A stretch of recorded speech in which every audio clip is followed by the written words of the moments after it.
Hi, I'm Ishan Bansal, and this is Pharmacy Notes. So today's topic is Organization of Nervous System. Organization of Nervous System से हमारा क्या मतलब होता है? Nervous system के बारे में पहले हम जान लेते हैं। हमारी बॉडी में कई पार्ट्स हैं, कई सारे ऑर्गन सिस्टम्स हैं, जैसे digestive system, nervous system, cardiovascular system, skeleton system और मस्कुलर सिस्टम। इसके अलावा और भी, जो सब मिलके हमारी बॉडी बनाते हैं। नर्वस सिस्टम का काम होता है कंट्रोल एंड कोऑर्डिनेशन। कंट्रोल का मतलब है कि आप हर बॉडी पार्ट को बता रहे हैं कि आपको क्या करना है, और कोऑर्डिनेशन का मतलब कि उनके बीच में तालमेल बनाना अलग अलग बॉडी पार्ट्स के, जैसे रेस्पिरेटरी सिस्टम और कार्डियोवैस्कुलर सिस्टम के बीच में होता है कि ब्लड में से ऑक्सीजन और कार्बन डाइऑक्साइड का एक्सचेंज करवाते हैं वो। अब कंट्रोल एंड कोऑर्डिनेशन की बात आती है तो नर्वस सिस्टम इसमें अकेला नहीं है। वो एक और सिस्टम के साथ मिलकर काम करता है जिसको हम एंडोक्राइन सिस्टम के नाम से जानते हैं। नर्वस सिस्टम और एंडोक्राइन सिस्टम दोनों मिलके साथ काम करते हैं, और इनमें नर्वस सिस्टम का और एंडोक्राइन सिस्टम का बेसिक डिफरेंस है कि नर्वस सिस्टम इलेक्ट्रोकेमिकल सिग्नलिंग का यूज करता है, यानी कि वो जितने भी आयंस होते हैं और वो होते हैं सोडियम पोटेशियम क्लोराइड, उन सब की थ्रू सिग्नलिंग करता है, और इलेक्ट्रिकल करंट होता है जिसके थ्रू वो सिग्नल भेजता है। पर एंडोक्राइन सिस्टम में typically chemical signalling method use होता है जो कि हार्मोन्स के थ्रू है। अब हम क्लासिफिकेशन की बात करें नर्वस सिस्टम के, तो नर्वस सिस्टम दो हिस्सों में डिवाइड किया जा सकता है, सेंट्रल नर्वस सिस्टम और पेरिफेरल नर्वस सिस्टम। जैसा कि नाम सजेस्ट कर रहे हैं, सेंट्रल का मतलब सेंटर में, जो कि मेन है आपका, और पेरिफेरल मतलब, पेरिफेरल वर्ड का मतलब है कि जो किनारियां होती हैं, जो बाहरी पार्ट होते हैं। इसके लिए हम समझ सकते हैं कि सेंट्रल नर्वस सिस्टम आपका सेंटर में है, जिसमें आपके ब्रेन और स्पाइनल कॉर्ड आती है, और उसके बाद अब आपका नेक्स्ट आता है पेरिफेरल, जिसमें आपके बाहर की जितनी भी नर्व्स हैं जो कि स्पाइनल कॉर्ड और ब्रेन से निकल के अलग अलग बॉडी पार्ट्स की तरफ जा रही हैं, वो हैं, ताकि आपकी सिग्नलिंग भेजी जा सके ब्रेन और स्पाइनल कॉर्ड से अलग अलग एरियाज में, और या फिर उन एरियाज से अपनी तरफ सिग्नल पहुंचाया जा सके। ये दोनों कंपोनेंट्स मिलकर आपका टोटल नर्वस सिस्टम बनाते हैं। तो इससे हमारा क्लासिफिकेशन एक्सपेंड हो गया कि नर्वस सिस्टम आपका सेंट्रल नर्वस सिस्टम और पेरिफेरल नर्वस सिस्टम है। सेंट्रल नर्वस सिस्टम में आपके ब्रेन और स्पाइनल कॉर्ड है, और पेरिफेरल नर्वस सिस्टम में, जिसमें हमारी सारी की सारी नर्व्स हैं, उनके अंदर आपकी दो टाइप की नर्व्स होती हैं, एक सेंसरी और एक मोटर। सेंसरी जैसा कि नाम सजेस्ट कर रहा है, ऐसी नर्व्स हैं जो कि सेंस लेके जाती हैं। ठीक है, जैसे कि आपके किसी जगह कोई आपको कोई चीज महसूस हुई, तो सिग्नल ये ब्रेन और स्पाइनल कॉर्ड की तरफ लेके जाएंगी। जैसे आपकी आंखें हैं, आंखों के थ्रू आप देखते हैं, तो आपने जो भी देखा बाहर, वो उसका सिग्नल आपके ब्रेन तक जाता है, और फिर ब्रेन उसे डिटेक्ट करता है कि उसने क्या देखा। मोटर नर्व्स, मोटर नर्व्स का काम है सिग्नल ब्रेन और स्पाइनल कॉर्ड से दूर ले जाना। जनरली मोटर, जैसा कि नाम सजेस्ट कर रहा है, इसका काम मूवमेंट होता है। तो जनरली ये मसल्स से जुड़ा हुआ होता है जो कि मूवमेंट में इन्वॉल्व होती हैं। मसल्स आपकी अलग अलग टाइप की हो सकती हैं, जो हम आगे डिस्कस करेंगे। अब पहले हम देख लें कि सेंसरी, मोटर और सेंट्रल नर्वस सिस्टम के बीच में क्या तालमेल रहता है। मान लेते हैं कि हमारा एक एग्जाम्पल है कि जब आपने अपनी उंगली कहीं गलती से किसी कांटेदार पेड़ पे छू दी, और उसमें आपको कांटा वो चुभ गया। फिर यहाँ से सेंसरी जो पार्ट है वो सिग्नल लेके जाएगा कहाँ, सेंट्रल नर्वस सिस्टम की ओर, जो कि आपका ब्रेन और स्पाइनल कॉर्ड है। और फिर वो ब्रेन और स्पाइनल कॉर्ड आपको सिग्नल भेजेगा कि आपको पेन महसूस हो रहा है, दर्द, क्योंकि आपने कांटे में अपना उंगली अपनी दे दी है। तो आपके फिर ब्रेन की तरफ से सिग्नल जाएगा खुद को बचाने के लिए कि तुम अपना हाथ पीछे खींच लो। ठीक, तो हाथों को पीछे खींचने के लिए क्या जरूरत है, मूवमेंट की। तो आपकी जो सेंट्रल नर्वस सिस्टम से मोटर नर्व सिग्नल लेके जाएंगी आपकी मसल्स तक, मान लेते हैं हाथों की मसल्स तक, और हाथ आप अपना वापस पीछे खींच लेंगे।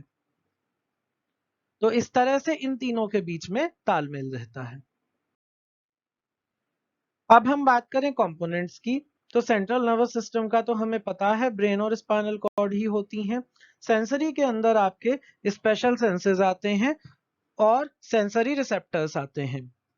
मोटर के अंदर वॉलेंटरी और इनवॉलेंटरी, इसको हम आगे डिटेल में डिस्कस करते हैं। सेंसरी में पहले स्पेशल सेंसेस की बात करें तो पहला आपका सेंस है साइट, यानी देखना, जो आप आंखों से देखते हैं। दूसरा सेंस है स्मेल, यानी सूंघना, जो आप नोज से सूंघते हैं। हियरिंग, सुनना, जो कि आप कानों से सुनते हैं। टेस्ट, स्वाद महसूस करना, जो कि आप अपनी जीभ से करते हैं। टच, यानी कि किसी तरह का कोई छू ले तो, या कुछ छू जाए आपको, तो वो आप किसके थ्रू करते हैं? स्किन के थ्रू। ये आपके स्पेशल सेंसेस हैं। अब सेंसरी रिसेप्टर्स पर आते हैं। सेंसरी रिसेप्टर्स स्पेशल टाइप के पॉइंट्स होते हैं आपकी बॉडी में, जो अलग अलग तरह की चीजों को डिटेक्ट कर सकते हैं कि ये प्रेजेंट हैं कि नहीं। पहला है chemo receptors. Chemo receptors chemicals की प्रेजेंस को चेक करते हैं कि कौन से तरीके का केमिकल है, कहाँ है, कितना अमाउंट में है।